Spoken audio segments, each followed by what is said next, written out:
Hi, good morning, everyone. Thank you so much for joining us. Thanks for hanging with us through a little bit of a technical Please do issue. that. Yeah. We Don't have to worry. appreciate your patience. We are going to go ahead and get started just to make sure that we are conscientious of everybody's time. Hi, if you don't know me, my name is Logan. I'm the Membership Services Coordinator for the Ohio Fire Chiefs Association. A few things I want to remind you of before we get started really quick. Be sure to register for our newest webinar that we're going to have on May 18th with the Ohio Narcotics Intelligence Center and one of their intelligence managers, Katie Waklowski. And then we have tons of educational opportunities that are happening right now. We have Maxwell Fire Officer 1, Fire Officer 2, Weekend Fire Officer classes that have slots available. Please sign up for those before those fill up, and then make sure that you're securing your spot for the annual conference as well. We are anticipating a lot of exciting keynote speakers, and we hope to see everybody there. During the presentation, we will reserve some time at the end to answer any questions that you guys have. So make sure that you are posting your questions in the chat below. And if you have any questions about registrations or any of our events, feel free to shoot me an email, email the info account. But yeah, in the interest of time, I'm going to go ahead and introduce our speaker today. So Emily Torok is going to be our speaker today. She's the Executive Director of the Ohio School Safety Center within the Ohio Department of Public Safety. One of her primary responsibilities is developing the OSSC to be a central resource for all things school safety for the state. This work includes building strong partnerships with other agencies, first responders, school officials, as well as identifying best practices and training opportunities to assist schools in preventing and preparing for and responding to acts of violence for both K-12 and higher education. Emily's been with the department since 2015 and within the Director's Office, Homeland Security, and now is leading the department's school safety efforts. She earned her Juris Doctorate from Capital University Law School and has a Bachelor of Science from the University of Akron. Executive Director Torok, thank you so much for being here this morning. The floor is yours. Thank you very much for everything. I just want to check to make sure that you can hear me since we had some technical difficulties. Yep, you are good to go. Thank you. Okay, perfect. Well, thank you everyone for joining us today. I will be very conscious of the amount of time that we have since we started a little bit late. But as Logan said, my name is Emily Torok. I'm the Executive Director of the Ohio School Safety Center. I have the team that's led over at the Ohio Department of Public Safety. We are a separate division now. We're no longer under Homeland Security. But today I'm just going to give you an overview of kind of how we got started, where we are right now, and kind of ways that we can partner in the future, as well as some of our initiatives. So we were created back in August of 2019 by an executive order from Governor DeWine. Before he even came into office, he approached our previous director, Director Tom Stickrath, and said, I really don't think we're hitting the mark on school safety. What can we do to improve the resources in the state of Ohio for school safety? And so we took a couple of months and really kind of talked to people in the community, talked to our first responders. I know some of your members were actually on a couple of our meetings for the public safety community. And we really figured out, what is it that schools and first responders need from us? And then we went to a National Governors Association conference with our current Director Andy Wilson, and we kind of figured out what other states do really well, what they've learned from building their centers or their programs, and what they found was not very helpful in the process. We came back with a plan and gave it to Governor DeWine in July of 2019, and in August we hit the ground running. So he really wanted a one-stop shop for all things school safety that could help funnel a lot of the information down to schools and first responders. So one of the primary issues that we saw was that there are a lot of really great federal, state, and local partners in school safety, but there really wasn't a clearinghouse for that information in the state. So there were some people that were able to take advantage of the programs, but not everybody, because they just didn't know about it. Can't take advantage of something if you don't know about it and you don't have the supports and resources needed in order to take advantage of it. So grant opportunities, figuring out what legislation was passing, really understanding, what school safety encompasses and knowing the best practices were all things that weren't currently being done. So one of the things we decided was we need a one-stop shop for all things school safety, not to be the subject matter experts in all of these areas, but to know who the subject matter experts are, to be able to consolidate information and share it out in one central location. So we created the Ohio School Safety Center website. It used to be schoolsafety.ohio.gov, I believe. But now we have the Ohio School Safety Center.ohio.gov as our central resource for all things school safety. And I'll show you a little bit of what's on the website here in a little bit. But that was one of the things that was created out of this. And our mission really is to assist schools and first responders with preventing, preparing for, responding to, mitigating different disasters and different hazards related to school safety, including things like self-harm. So we're really focusing on both physical and emotional safety, whereas the previous office at Public Safety, P20 Center for Safety and Security, if you remember that, was primarily focused on physical safety. So roping in that emotional side, really working with our partners in the field to have this all-encompassing approach.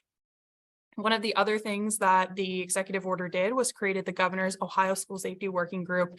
This is a group of multidisciplinary subject matter experts across the state, whether it's in state government, local, different organizations and associations that represent stakeholders that encompass that physical and emotional safety. So we have the education sector, both K-12 and higher ed. We've got mental health. We've got first responders. Your person for this is Joe Kitchen. He's fantastic to work with and always provides a lot of great feedback related to the stuff that you guys are working on or the things that are really important to you. So he represents you very well on this group. We meet quarterly to talk about the various issues related to safety. We actually had the Ohio Narcotics Intelligence Center in our presentation recently, where they talked about different drugs in the community. So I know you guys are really going to appreciate that presentation because we kind of talked about the things that maybe are going into schools that they don't necessarily have data on, or Case Western was there and also talked about some of the issues that they're seeing across the state. And we kind of built better partnerships to share information. So that's primarily what that group is about, is identifying issues related to school safety, filling the gaps related to school safety, and having that ongoing conversation that's both physical and emotional. So the School Safety Center is kind of broken up into different divisions. If you talk to anybody from our office, you will never have to know these terms. I just kind of wanted to give you an idea of the different chunks that we have showing the resources we can offer for you. So we have a school compliance section, outreach and information sharing, student initiatives, which I'm actually at the FCCLA conference today with our student initiatives administrator. We're very excited to talk to the students, safety and crisis, and then a special projects section. And I'll tell you a little bit about each of these sections. So school compliance is probably the one that you're most familiar with. Our school safety planners that we have in our office are responsible for the compliance of K-12 safety plans. So the emergency operations plans, the emergency management tests, their annual certifications that they have to do, all of that stuff is what these folks are responsible for. They look at the statutory standards and make sure that schools are complying with each of them. It's not necessarily how good their plans are, but if they're meeting the benchmarks that the statute requires, because that is all that we're allowed to do. But we do provide them best practices. And one of the things that we've tried to do over the past couple of years when we updated our administrative role is really align with fire code, with the different standards that you all are recommending based on your association's feedback. We wanted to make sure we weren't having them do one set of floor plans and site plans, and then we were having them do something completely different that you all would prefer in your communities. So we were able to align those up for the 5,600 school buildings we have. I will tell you a little bit of something that's going to be happening coming up is we will have a new school safety application. It shouldn't look any different for the schools, but it should help with some customer service issues that we've had when it was under the Department of Education before. And I'll tell you here in a second, just some of the good things that are coming that way that'll help you guys if you're helping your schools with their safety plans. Another thing we're able to do is Higher Education Clery Act compliance. So they have a different set of standards, but through the federal government that they're required to comply with an emergency operations plan, as well as an annual test. And they actually have to have a lot more crime statistics that they report out and make it available for the public and students to be able to see on their website. So we're able to assist universities and colleges with that information as well. And we have a direct pipeline to the U.S. Department of Education in case we have any issues that we need to help resolve. There are fines that are associated with Clery Act compliance. So if you're not familiar with your colleges and universities and what they have going on, just know that that is probably why they're very antsy to get everything correct, is because of those fines that they get. They're pretty hefty fines. We also have a higher education emergency management group. There are a handful of universities that their emergency managers were meeting regularly. We joined that group to really talk about how we can get some tabletop toolkits and exercise templates, just some assistance for maybe some of those smaller colleges that didn't have full-fledged emergency management departments. And we were able to produce quite a few of those that are on our website. So if you go to ohioschoolsafetycenter.ohio.gov and you look at the higher education tab at the very top of the page, it'll say pre-K-12 and then higher ed. You'll be able to find some of those emergency management templates and tools that are helpful for tabletop exercises that are a little bit different than what they traditionally would do. So those universities got together to talk about what kind of scenarios they would be able to have, just some different things to help out those universities. So that group meets quite often to talk about how they can improve some of those things, as well as how they can get some maybe exercise observers to help with just creating some best practices and coming at it from a different angle when they do their annual exercises. So Kyle Neese from my office is over this section, and he actually helped lead that group. He's on the webinar today if you have any questions specifically for him, and we'll make sure that we provide his contact information to you all. He is the best point of contact for school compliance issues, whether it's K-12 or higher education. Another thing that this team does is free security and vulnerability assessments. So they'll go out to the schools and really help them take a look at their physical security, different things that are going on in their building. That's one thing that we've developed the template over time and kind of tried to make it better every 6 months to a year to make sure that we're looking at the latest standards. That's something you're always welcome to join us on when we go to do a vulnerability assessment, or if you want to work with the school and try to secure one, we do that free of charge. Our mobile safety and crisis team will also be able to assist and be force multipliers in that, because we recently realized how popular these vulnerability assessments were. Our colleges and universities go on a rotation of every year or two to ask to be able to get those. And now we're noticing that K-12 is asking for them almost annually, just because they have the K-12 security grant that they need them for. So that's one thing that I think is really helpful if you guys are interested in partnering up with us, or maybe talking about the template and having us look for some additional things that maybe help your messaging at the local level. We're happy to do that. We try to champion any of your messages that you have. Another thing that this team does is safety grants, both K-12 and higher education. So earlier this week on Tuesday, the governor announced that we issued our latest round of K-12 safety grants. It was about $42 million. This was the last kind of piece of the pie for about $215 million that we've been able to issue in partnership with the Ohio Facilities Construction Commission. I will tell you that Kyle's team did a lot of the reviewing of the narratives, and a lot of the other stuff was from the Ohio Facilities Construction Commission. So if your schools have any questions or issues related to that, please let us know and we'll get you in contact with somebody at the OFCC. But we were very happy to be able to provide some physical security upgrade grants, and we're always looking for ways that we can find additional ones for schools.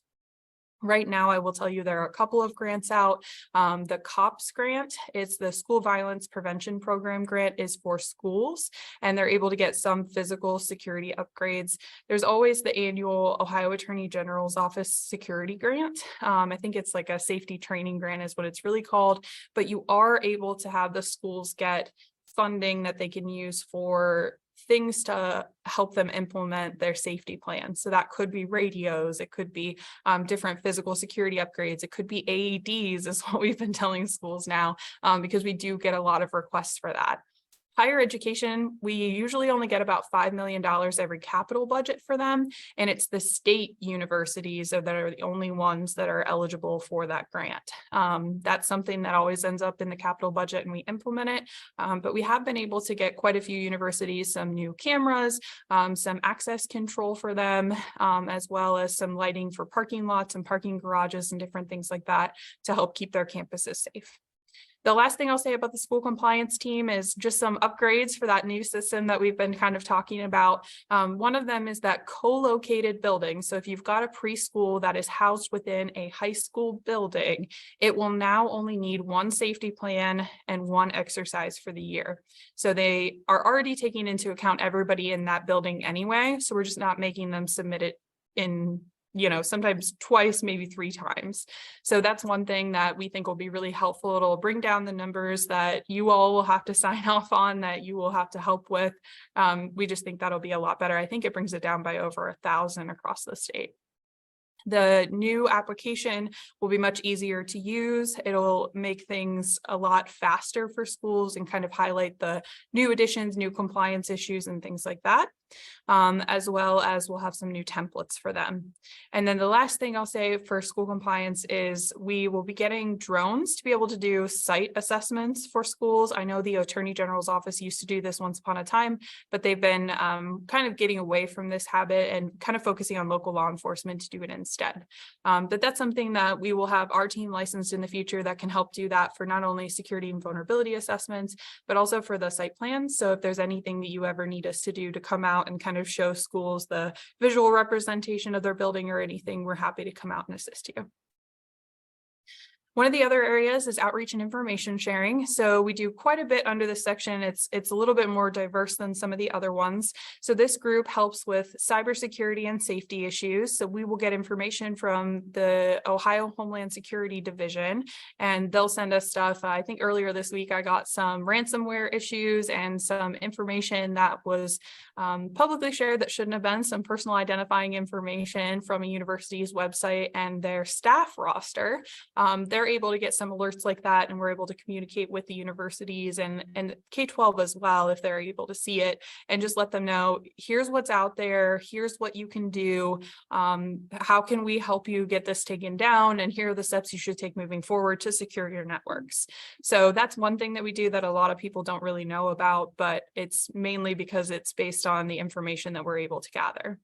Another thing we assist with is behavioral threat assessment. So not only are some of our team members trainers, but we have a model policy for behavioral threat assessment, as well as we're able to kind of assist from a technical assistance point of view when schools are having issues. So really assessing the intent of a student and their means to be able to conduct the act is what we do with behavioral threat assessment.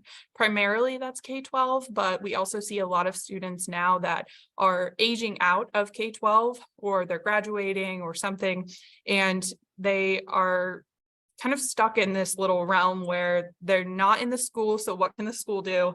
But they're still making threats. So that's kind of where we've stuck into the community threat assessment angle with the Department of Homeland Security, our federal representatives. If you've ever talked to them, we're trying to find a way to make sure that we can still help with those cases. Another thing we do are virtual training opportunities and in-person training opportunities. So we just had one earlier this week with Dr. Peter Langman that talked about a threat assessment that failed. We also have one coming up on May 9th. And if you tried to register this before, if you saw it on Sims, we did open up more seats for this and change the location to accommodate that. So if you go to our Eventbrite or to our website and look on our events calendar, you're able to find that to be able to register. It's understanding threats against students and schools. We'll have the FBI coming out to do a presentation on sextortion, indoctrination of youth, and then we'll also have our team talking about swatting. In the afternoon, we'll have the Board of Pharmacy talking about different drugs that are in schools currently and the issues of vaping. And then we'll have the Ohio Narcotics Intelligence Center talking about community-based drugs and those that are kind of spilling into the schools and what trends they're seeing. And then we'll also have the U.S. Secret Service coming in to talk about the threat landscape across the U.S. related to schools. And then we'll finish off with the Department of Homeland Security. They're going to talk about the community-based threat assessment that I just mentioned. So it's a really exciting day. I know we got CPTs for law enforcement. I haven't been asked to get any other continuing education, but if that's something you all are interested in, I'm happy to pursue it and see if I can. But that'll be a really interesting day to kind of share and network. It's at the Bridgewater Banquet and Events Center up in Powell. but we will have for future opportunities across the state. So we do various training opportunities like that. If we're asked for a particular subject, we try to create a training based on that or find a subject matter expert and bring it in. So if there's anything that you are interested in learning more about related to school safety, please let us know. We also help law enforcement with investigations related to different threats that they've received. If they hear that there are threats on TikTok, which is the one we're not supposed to talk about, or Instagram or Snapchat or anything like that, we'll try to go help them assist with the investigation. We'll see if there are, similar IP addresses, different things like that. So that's always an option as well. We do have a research analyst that's able to look at what other states are doing now to kind of compare and contrast the different programs that we have. So that's another option. And we do an annual school safety report to kind of report out on all the things that we did in the last year and kind of the direction we're moving forward, just so that way you can see it all in one place if you were joining us through the journey throughout the year. And then we also have School Safety Month that is in the month of October that will do a lot of different activities. So if there's something that your association wants to partner up on or do an event in October to really promote a different safety campaign that you all have, we are happy to do that. Another thing that this team does is we operate the Safer Ohio School Tip Line. This is the state's free anonymous reporting solution where you can call or text 24/7 to report anything that may be suspicious or related to school safety. So this could be things like bullying, it could be bomb threats, active shooter threats, it could be weapons in a school or just unusual or suspicious behavior, but it also could be things like self-harm. We get quite a few tips related to self-harm where it's a peer of somebody saying that someone wants to harm themselves, where we've been able to successfully get them resources they need, get them wellness checks. A lot of times the parents don't know what's going on in these cases. So that's one of the things that we're really happy to provide this service because people will take advantage of it. Just it's another one out there. The state has 988 for suicide prevention. There's the crisis text line. There's the Ohio Care line. There's a lot of different ones out there. But since this one is kind of a one-stop shop for all things school safety, it's a starting point. So as long as they can remember, Safer OH, that's all that they need to remember for this. We do proactive social media scanning as well. One of the things we did is upload every K-12 school and higher education institution into our system to really identify what things are out there on social media. A lot of the stuff that we get is Twitter. I will caution you that this is public facing social media. Nothing is private. We can't access anything that's private. We can't follow people specifically. The system just does not allow for it. But we have been able to get quite a few bomb threats over the years that schools didn't catch yet.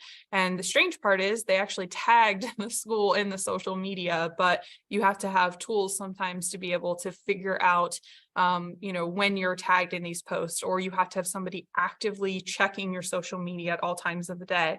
And if you think about your personal social media and how often you check it throughout the day, or your LinkedIn account or whatever it is, you don't always see it. When you're working, you may not see it either. And that's what happens for schools. So we're just an extra set of eyes to be able to communicate that to first responders so they can figure out if it's a credible threat or not. And we pass it along as soon as we can. The last thing that this group kind of does on this team outreach and information sharing is our annual school safety summit, which we're really excited about. We took a lot of feedback from last year to try to make it a little bit better for people. We went from 3 days down to 2 days this year. It's going to be July 25th and 26th at the Greater Columbus Convention Center. We chose a different space, so it wouldn't be as loud. If you joined us last year, you know that a helicopter landed during the governor's opening keynote. That will not be happening this year. We won't be in the exhibit halls. We're actually in the ballrooms this time to try to help with it. We have a huge student focus this year, which we're very excited about. We have our first outgoing student council, our second incoming student council. They're having an art fair there to have art related to school safety, and they're going to also present their capstone projects. I will tell you that one of the students on our council, the reason she wanted to join was because she actually had a fire at her school. And she thought, we've prepared for this. This is something that, we do drills all of the time. but it was complete chaos when it came down to the real situation, and it traumatized her. So she wants to make sure that other students understand that it's not just, walking through the motions during a drill. It's not time to go outside and have fun and get out of class. It's something that you should take very seriously. And her message to the state was so impactful that we wanted to keep her on the council and make sure that she can continue sharing her message. So she'll be at the summit presenting her capstone project, and I hope you'll join us this year to kind of talk to the students and really engage with them about some of the things that they were able to do. But that is what we'll be doing at our annual School Safety Summit. Speaking of the student initiatives and the council, we have 16 students on the council that are all across the state. This year they were high school juniors. Next year they'll be high school juniors and seniors. We opened it up to additional students. We're also letting them stay on the council if they're interested. They just had to reapply. So they will be competing with the other students that are out there. They have a springtime application process. It actually closes this Friday. We have quite a few applications, so we're very excited about it. The photo on the right was at our School Safety Summit last year when they had their first meeting. They are the sweetest students. And if you come to the summit and get to talk to them, I really hope you take the opportunity, because they will also have roundtables where you can ask them questions at the summit. And they're very excited for that because that was their idea. So we're trying to make sure that we can give them many opportunities to pursue their passions related to safety through their capstone projects. The other pictures on here, one is for Unity Day. They were able to get their entire district to participate, and they wore orange for Unity Day. Another was they created the certificates for SROs to recognize them on SRO Appreciation Day, and they went on their own to kind of do this and provide gift cards and different things like that for their SROs. So they're a really great group. The next division is Safety and Crisis Division. On the left, you'll see the zones across the state. I just thought it was a little bit easier to see them all as one color. We had to create 4 zones to kind of split up management of our regions. And I know every single association and discipline out there has a different region map, and it's very confusing, and I apologize. We tried to model ours off of the SRO map because it was easier, and it was 5. It was like Northwest, Northeast, Central, Southwest, Southeast. But House Bill 99 came in last year and changed that entirely. So I'm sorry if you saw our map from before.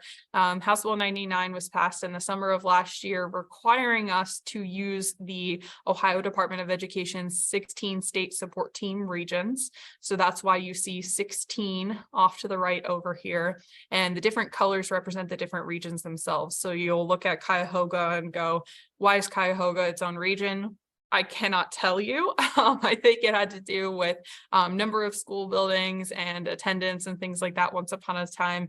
But those are actually set in statute and administrative rule for the Department of Education. So what that legislation did is required us to hire 16 mobile training officers. And those mobile training officers would each have their own region in the 16 state support team regions. So off to the right, it shows both the zones and the regions. Just know that we'll have a zone manager for each of the zones. And then underneath them, they will have, they'll have their own amount of school safety liaisons and their own amount of the mobile training officers. So I believe it's like 4 each. And every region will have a mobile training officer and a school safety liaison. And the part of that is the mobile training officers kind of focus on physical safety, and the school safety liaisons focus on emotional safety. So when the legislation said you're going to have 16 mobile training officers, they're going to be responsible for creating training for schools that wish to arm school staff. They're going to train those folks. They're also going to focus on security and vulnerability assessments. They're going to focus on emergency management plans and tests, not necessarily the compliance of them, but the execution of them. They're going to focus on kind of some tactical first aid for schools, not for fire and EMS, but for schools specifically, teaching them that. So we're treating that more as stop the bleed kind of training, the way that it was phrased in statute. So we're focusing on the mobile training officers being more physical safety based on the statutory requirements that are out there. It actually enumerated their duties in statute, and that is not true for many, many physicians in the state. So if you wanted to see it, it is under House Bill 99 statute out there.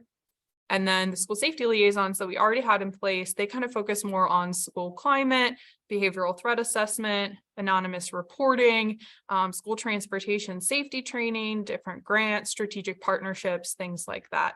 So we want to make sure that every school understands that school safety is both physical and emotional. And by having these mobile training officers and the liaisons approach schools together, we think we're going to be successful in having them realize that. Another section that we have is special projects. This is an area where we do a lot of miscellaneous things for our agencies. So I know a lot of you know that we're based in the Hilltop area down in Columbus. So we actually did a winter gear drive with the Department of Transportation. The photo on the upper right is of the van that we filled completely full of different winter gear, coats, hats, different things like that for the people that actually live in the Hilltop community. We provided it to 2 associations down here. We've also done a virtual SRO training academy. So those of you that use the public safety training campus, there are some courses in there that we've been able to do. The Ohio Handle with Care program is in there if you've ever heard of that. We've also got some conflict de-escalation in there. And I believe we have youth suicide prevention for first responders in there as well from Nationwide Children. So those are all free trainings you can access on demand if you go get a public safety training campus account. That's free to get as well if you don't have one, but I think most of you might have one. There are some similar courses in the Fire Training Academy as well. Another project we're working on is buddy benches. So we're going to partner with a recycling company in Ohio to collect a bunch of bottle caps and things like that from the schools, and they will produce benches for the schools. So it's kind of like a little competition that the schools can do to teach about recycling, but also putting the bench on their playground or on their campus somewhere for their school, and it'll say buddy bench on it and have our logo. And it really teaches kids about, you know, if you see somebody alone sitting on the bench, go grab them to play with or go talk to them. You know, they just need a friend today. So that's one of the things that we are encouraging is that positive school climate, being kind to one another and really helping out. Some of the other trainings we've been able to do and offer in a digital or in-person format are digital threat assessment. We partnered with a company to offer that training to really identify the different things on social media, how to investigate them, what platforms you need to use. We also have critical incident response training, which will be coming soon. We've been working on it for a little over a year now. We're excited that that'll be a virtual training that was produced by some of our folks in our office. We interviewed some school counselors, as well as some of the folks that have experienced school shootings in the state of Ohio, like Chardon and some others, to really talk about what they've learned throughout that process. We have active aggressor training that we did across the state. Some of you, I think, were probably in those trainings that we did in person. We did dangers of devices, different social media accounts and things like that with Maryland School Safety Center. They partnered with us on that. And then we also really do focus a lot on suicide prevention, whether it is for an individual to learn about signs and symptoms to see in themselves, their peers, or even their family members. It's always a good training. I encourage you, if you haven't taken a suicide prevention training, please do. It's just a skill that I believe everybody should possess. And then we also do community events. So June 3rd in the Hilltop area, we're going to do a community day in our parking lot. So if you're in the central Ohio area, we'll probably be reaching out to you soon. But it's just one of those ways that we want to encourage kids to, you know, have positive relationships with first responders and really kind of celebrate all that they've done throughout their school year and encourage them to have safe fun throughout the summer and kind of share some of the ways that they can do that through the park systems or the zoo or the art museums and things like that. So we try to do a lot of different activities that aren't necessarily just in the schools, but are ways that we can encourage youth to live happy and healthy lives. So some ways you can find out more information about us. You can go to our website, like I mentioned, ohioschoolsafetycenter.ohio.gov. This is what the front page kind of looks like. It has changed since the last time I took this screenshot, but at the top you'll have pre-K-12 schools, higher education, school safety summit, and about us. And then there's also lower down on this page, on every page on our website, the ability to sign up for our newsletter. That is the best way to learn more about what we have going on, upcoming trainings, different things things like that. Sign up for the K-12 newsletter is the one that we send a lot of stuff out through. You can, pick different items on the list that you want to make sure that you get bulletins for, but stay signed up and we'll make sure you get everything you need to participate with us. We also, on the very front page of the website, just below those kind of buttons we have, is an agency calendar where we update that almost daily as we get new trainings and different opportunities that are out there. I know realistically that people aren't checking our website daily like we are, to make sure that they know what the latest and greatest events are, but we try not to bombard people with emails all of the time. We try to limit that because we know that you're getting them from your own disciplines. So we try to post as many of the opportunities that we find on this event calendar. So you're welcome to check it periodically to kind of see what we have coming up. Just know that as soon as we know about something, we try to post it on here. And some other ways to get involved is you can follow us on social media, Twitter. I know that we post a lot of stuff on Twitter and Facebook on the School Safety Center. This is a variety of campaigns that we have. If we go out and visit you all, then we usually try to take a few pictures and make sure that we're sharing the great work that you're doing. Tag us and post on social media, and we're happy to share them out. And then also the Department of Public Safety's LinkedIn account is another really good opportunity to kind of see what we've got going on at our agency. And you can also call our main line at any time or our general email inbox, Ohio School Safety Center at dps@ohio.gov, if you have any questions. So I tried to go as fast as I could to make sure that we had time for questions at the end. So I apologize if it was hard to listen to how fast I was going. One of the things that I didn't put in my presentation, but I wanted to make sure that I covered with you guys, is a recent piece of legislation that would impact you all. I believe it was just introduced this week, but there was a announcement that went out last week about it. It is House Bill 112, the Ohio Childhood Safety Act. I haven't had a chance to fully read it yet. It's only a couple of pages though. So I'm sure Michelle or somebody will make sure that you guys get a copy of that. But it talks about door assemblies being inspected on schools. And it has the fire marshal and board of building standards kind of creating administrative rules related to the door assemblies. It sounds like it's every 12 months that they would have to be inspected. There are certain requirements that schools will have to follow. And then if they are not in compliance, they have to try to get into compliance as soon as possible and get re-inspected. I didn't offhand see penalties or anything in there right away, but that's something that you can definitely take a look at afterwards. That's just one that it sounds like they're trying to make sure that all schools are up to date on certain specs for doors, both external and internal within the buildings, and that there's some additional inspections that will need to occur, and that there's no funding for either the inspections or for the door assemblies to be upgraded, it looks like. So take a look at that. Just wanted to make sure that I shared with you all since I had your attention this week and it just came out this week. But we do try to make sure that people are aware of legislation. We don't take a stance on legislation. We don't assist with adopting or anything like that. We only focus on the implementation aspect. So as soon as we know a piece of legislation has passed and been signed into law, that's when we get started working to make sure that everybody knows the requirements, they know the entity that is responsible for it, and then we also make sure that we answer any questions that they have. So with that being said, that is the end of my presentation. My contact information is on the slide if you ever want to reach out to me or a member of my team. We also have regional contacts available on our website, and I am free to take questions. Thank you so much for that. If you guys have any questions, please post them in the chat below. And if you have if you need a recommendation for any very young people in your life, my little cousin actually just asked us for her bottle caps for her buddy bench for her school for her birthday.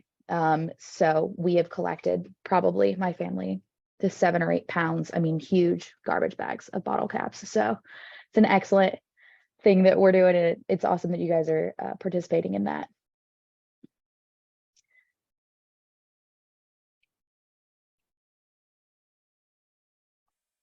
And I don't see anything so far in the chat.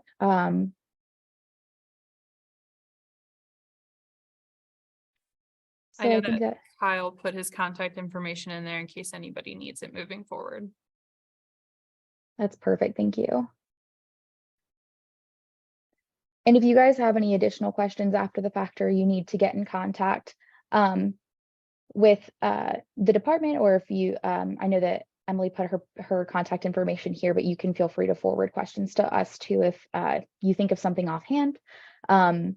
And you guys would like it to be forwarded to her, or if you guys forget at this point, we can definitely make that happen and get in contact and then have that information forwarded out to you guys. Awesome. Well, if you explained everything perfectly, evidently, and everybody understands everything to its fullest extent. So we appreciate you so much for coming on. Is there anything else that you have for us? Nope. I would just say thank you for all that you do in relationship to keeping our schools safe. If there's anything I can do to help you in that endeavor, whether it's a message you need carried to the school, or if it's some compliance assistance, or you're looking for grant funding or different training opportunities, please let me know. I'm happy to help, even if it's a little bit outside of my realm. I usually try. Within our department, we have many resources, and we just try to help where we can. We want to make sure that everybody has the resources they need to do their jobs. So if we can help in any way, just let us know. Absolutely. Yes, ma'am. Well, thank you all for joining us today. Thanks for sticking with us through our little technical difficulties at the end, but we got there. Remember to sign up for all of our webinars in the future, and we will see y'all next time. Have a good one.